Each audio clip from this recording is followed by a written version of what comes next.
حضرت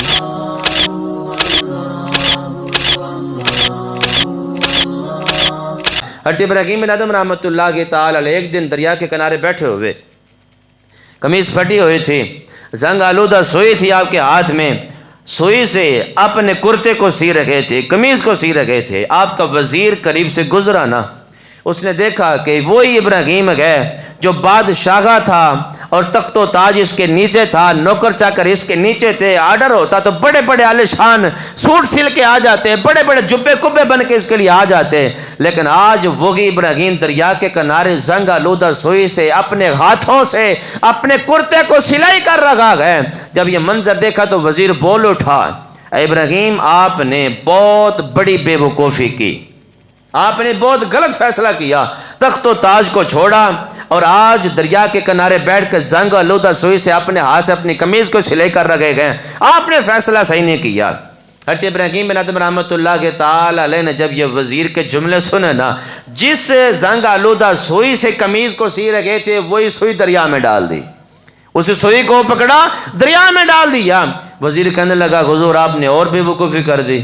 آپ نے اور غلطی کر دی، آپ کے پاس زنگ آلودہ سوئی تو تھی نا یار، قمیض تو سلائی کر رکھے تھے، وہ سوئی بھی آپ نے دریا میں پھینک دی، اپنا قمیض کیسے سلائی کریں گے؟ حضرت ابراہیم بن آدم رحمۃ اللہ تعالی علیہ نے اوپر دیکھا اپنا، پھر وزیر کی طرف دیکھا، پھر دریا کی طرف دیکھا اور دریا کو آرڈر لگایا، مچھلیوں کو حکم کیا، اے مچھلیوں جو سوئی میں نے پھینکی ہے نا وہ سوئی میری واپس کرو، میری سوئی واپس کرو۔ اب وہ سوئی تو واپس ابھی تک نہیں آئی تھی، کافی سینکڑوں کے حساب سے مچھلیاں اپنے منہ کے اندر سونے کی سوئیاں لیتی گئے، حضرت ابراہیم بن آدم کے سامنے آ جاتی گئے۔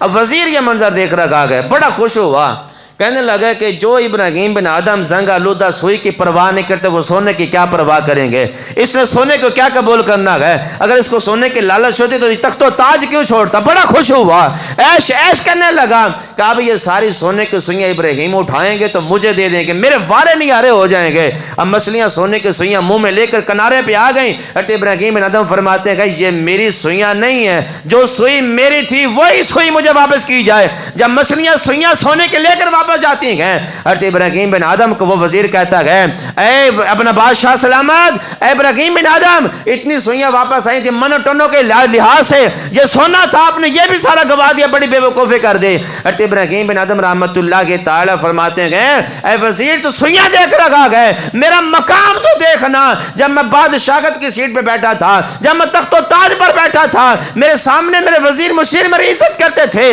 میرا کہنا مانتے تھے، اور میرے بچے بھی کبھی کبھی میری بات نہیں مانتے تھے، میں آرڈر کرتا تھا کام ہو جاتا تھا، لیکن میرے پیچھے چمگوئیاں کی جاتی تھیں، چغلیاں کی جاتی تھیں، میرے سامنے میری تعریفیں کی جاتی تھیں۔ یاد رکھیے وہ مقام اچھا تھا یا پھر یہ مقام اچھا ہے؟ مسلح پہ بیٹھ کر میں مچھلیوں کو آج حکم دے رکھا کو تو مچھلیاں سوئی زنگ آلودہ نہیں بلکہ سونے کی سوئیاں لے کر میرے سامنے آ جاتی ہیں۔ اب آپ یہ بتاؤ وہ بادشاہت اچھی تھی یا مسلح پر بیٹھ کر بادشاہت کرنا اچھا ہے؟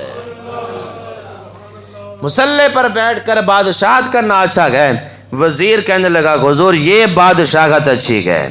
یہ بادشاہت اچھی ہے کہ مسلح پر آپ بیٹھے، آپ کی بات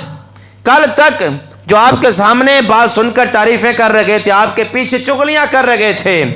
اور آپ کے بچے بھی آپ کی بات نہ مانتے تھے۔ یہ مسلح پر بیٹھنے کا کمال ہے کہ اللہ رب العالمین نے آپ کو اتنی طاقت عطا فرما دی، آپ کو اتنا مقام عطا فرما دیا کہ دریا کی مچھلیاں بھی آپ کی بات ماننے پر مجبور ہو گئے۔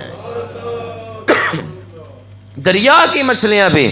آپ کی بات ماننے پر مجبور ہو گئے۔ یہ مسلح کا کمال ہے، مسلح کا کمال ہے۔ جب تک بندہ تخت و تاج کے نشے میں رہتا ہے بندے میں کمال نہیں آتا۔ دنیا تو کمال دیکھتی ہے، لیکن جو کمال رب دیکھنا چاہتا ہے، جو کمال رب کا رسول دیکھنا چاہتا ہے، بندے میں وہ کمال نہیں آ سکتا۔ بندے میں کمال تب وہی آتا ہے جو رب رسول دیکھنا چاہتا ہے، جب بندہ تخت و تاج چھوڑ کر مسلح پہ آ کر بیٹھ جاتا ہے۔ پھر اللہ رب العالمین ساری مخلوق کو اس مسلح پہ بیٹھنے والے کے تابع کر دیتی ہے، یہ مقام اور مرتبہ عطا فرما دیتی ہے، پھر سند بھی عطا فرما دیتی ہے کہ جو سکون تمہارے دلوں کو تخت و تاج پر بیٹھ کر نہیں مل رہا، میرے قرآن کا فیصلہ ہے، اللہ بذکر اللہ کی تطمئن القلوب، مسلح پر بیٹھنا تمہارا کام ہے، تمہارے دل کو اطمینان دینا مجھ رب کا کام ہے۔